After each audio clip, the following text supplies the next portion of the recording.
Salut à tous, Thomas du Temple du Cordage. Aujourd'hui, je vais vous parler du Luxilon AluPower, donc la Rolls-Royce du cordage de tennis. Donc le Luxilon AluPower, fabriqué en Belgique par Luxilon, mis en lumière dans les années 90 par Gustavo Kuerten, qui a gagné 3 Roland-Garros, il me semble, avec. C'est vraiment le cordage mythique des cordages dits copolyester. Composé d'une fibre polyéther-éther, plus connue sous le nom de PIC, associée avec du carbone et de l'aluminium. Le but du Luxilon AluPower, c'était de créer le mix parfait entre rigidité et puissance pour les bons joueurs, pour les joueurs qui ont de la puissance et qui tapent fort du fond du court. Donc avec ce cordage, on a une sensation à la frappe qui est vraiment différente de tous les autres cordages à base de polyester, notamment grâce à une formule un peu secrète en surface appliquée dans les usines Luxilon. Donc le Luxilon AluPower, connu en jauge 1,25, Luxilon a commencé à proposer d'autres tailles, d'autres diamètres, donc 1,30, 1,15, 1,20, maintenant il est disponible dans toutes les jauges possibles. En termes de couleur, bien sûr la couleur mythique c'est l'argenté, et ensuite vous pouvez le trouver aussi en bleu et en vert, couleur citron vert. Voilà.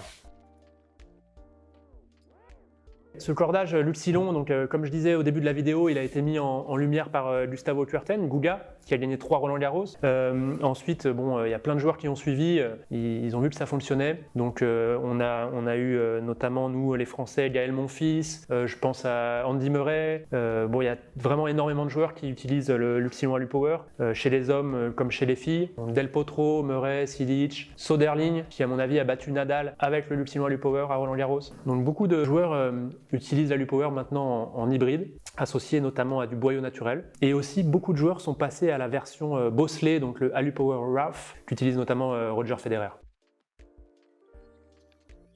Ça va vraiment être un cordage réservé aux joueurs confirmés, comme je disais en début de vidéo, puisqu'il faut vraiment avoir une bonne technique. On ne peut pas mettre un AluPower dans les mains d'un débutant, c'est sûr que ça ne fera pas l'affaire.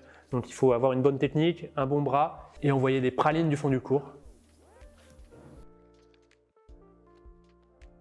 Donc les points positifs du Luxilon AluPower, je dirais que c'est vraiment le ratio en fait puissance-contrôle, donc puissance-rigidité. C'est vrai que la base de ce cordage, c'était d'avoir un cordage qui permet de taper très fort et que la balle reste dans le court. Et c'est vrai que le résultat est assez édifiant avec l'AluPower. Il est vraiment inégalé là-dessus à mon avis. Les points négatifs, ça va être la durée moyenne de la jouabilité de la corde va vraiment diminuer drastiquement au fil du temps, et on va dire qu'au bout de 5-6 heures, on n'a plus du tout les mêmes sensations qu'on avait au début avec ce cordage. Donc c'est un peu le point faible de tous les cordages polyester, à base de polyester en tout cas. Au niveau du prix, alors le Luxilon AluPower, le prix va être autour de 20 € la garniture, 220 € la bobine de 220 mètres. Si vous voulez en savoir plus sur le Luxilon AluPower, retrouvez tous les avis des autres joueurs, notamment sur le site Temple du Cordage, sur la fiche produit du Luxilon AluPower.